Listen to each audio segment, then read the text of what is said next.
வணக்கம். நான் வழக்கறிஞர் ராஜாமணி.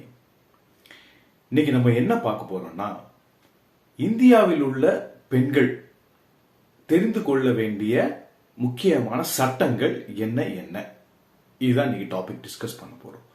இந்த டாபிக்கை நம்ம எப்படி டிஸ்கஸ் பண்ண போறோம்னா, ஒரு பொண்ணு பிறந்ததுல இருந்து அவங்க கல்யாணமாகி அவங்க அடுத்த லைஃப் செட்டில் ஆகிற வரைக்கும் எந்தெந்த சட்டங்கள் எப்படி எவால்வ் ஆகுது, எந்தெந்த சூழ்நிலைகள்ல எந்தெந்த சட்டங்கள் எப்படி உபயோகப்படும் அப்படிங்கறத இந்த டாபிக்ல நம்ம டிஸ்கஸ் பண்ண போறோம். ஒரு குழந்தை இந்த உலகத்துல பிறக்கிறதுனாலேயே முதல்ல ஹிந்து சக்சஷன் ஆக்ட் 1956 படி சொத்தில் தனக்கு உண்டான உரிமையை நிலைநாட்டிட்டு தான் இந்த குழந்தை இந்த உலகத்திலே பிறக்குது. அப்படி பிறந்த குழந்தைக்கு 18 வயசு வரைக்கும் உடல் ரீதியாக ஏதாவது தொந்தரவுகள் யாராவது கொடுத்தாங்க அப்படின்னா, The Prevention of Children from Sexual Offenses 2012 அப்படிங்கிற சட்டம் அந்த குழந்தைக்கு உறுதுணையா இருக்கும். அந்த குழந்தைய 18 வயசுக்கு முன்னாடியே திருமணம் செய்து கொடுக்கணும் அப்படின்னு யாராவது முடிவு பண்ணி அந்த குழந்தைக்கு ஒரு திருமணத்தை செய்து கொடுக்க முடிவு பண்ணாங்கன்னா, The Prevention of Child Marriage Act 2006 அப்படிங்கிற ஆக்ட் அந்த குழந்தைக்கு உறுதுணையா இருக்கும். அந்த குழந்தை 18 வயசுக்கு மேல வளர்ந்து வந்துட்டு அப்படின்னு வச்சுட்டோம்னா, அந்த குழந்தைக்கு உடல் ரீதியாக எந்த விதமான தொந்தரவுகள் கொடுத்தாலும் இந்திய தண்டனை சட்டம் 1860 அந்த குழந்தைக்கு உறுதுணையா இருக்கும். இப்ப அந்த குழந்தை வளர்ந்து தன்னோட கல்விகளை முடிச்சிட்டு அடுத்து வேலைக்கு போகுது அப்படின்னா, ஆண்களுக்கு இணையான சம்பளத்தை செய்கின்ற வேலை, இருவரும் செய்கின்ற வேலை ஒரே மாதிரியாக வேலை இருந்தால் ஒரு ஆணுக்கு என்ன சம்பளம் கொடுக்கீங்களோ அந்த சம்பளத்தை இந்த பொண்ணும் வாங்குறதுக்கு ஈக்குவல் ரெமுனரைசேஷன் ஆக்ட் 1976 அந்த பெண்ணுக்கு துணையா இருக்கும். அந்த பெண் தன்னோட அலுவலகத்துல பணிபுரியும் போது ஏதாவது sexual harassment at work place எதுவும் நடந்துச்சு அப்படின்னா, the sexual harassment of women at work place 2013 அப்படிங்கிற சட்டம் அந்த பொண்ணுக்கு துணையா இருக்கும்.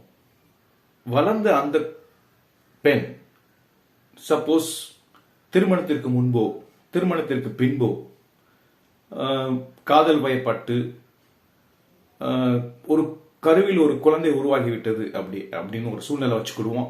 அந்த கருவை ஃபர்தரா அடுத்த ஸ்டேஜுக்கு கொண்டு போக முடியாது, இல்லை பெற்றெடுக்க முடியாது அப்படிங்கிற ஒரு சூழ்நிலை வரும்போது அந்த கருவை medical termination of pregnancy act 1971 படி அந்த கருவை வச்சிருக்கணுமா வேண்டாமாங்கிற முடிவெடுத்து அதை ஃபர்தரா என்ன முடிவெடுக்கணும் அப்படிங்கிற அதிகாரத்தை இந்த சட்டம் அந்த பொண்ணுக்கு வழங்குது.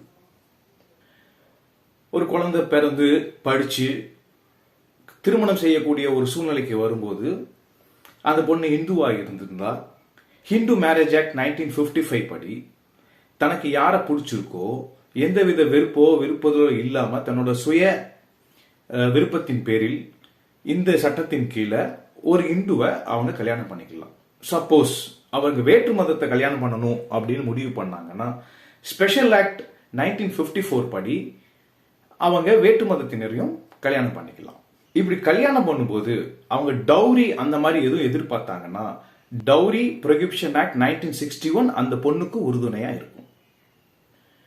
திருமணத்திற்கு பிறகு அந்த பொண்ணுக்கு குழந்தை பேரு உருவாகி வேலையிலும் இருக்காங்க அப்படின்னா, மேட்ரிமோனியல் பெனிஃபிட் ஆக்ட் 1861 அந்த பொண்ணுக்கு பேறுகால விடுப்பு முறையா பேறுகாலத்திற்கு முன்பும் பின்பும் 6 மாதத்திற்கு குறையாத ஒரு விடுப்பை அவங்க எந்தவித சேலரியும் டிடெக்ட் பண்ணாம அவங்க பெற்றுக்கொள்ளலாம்.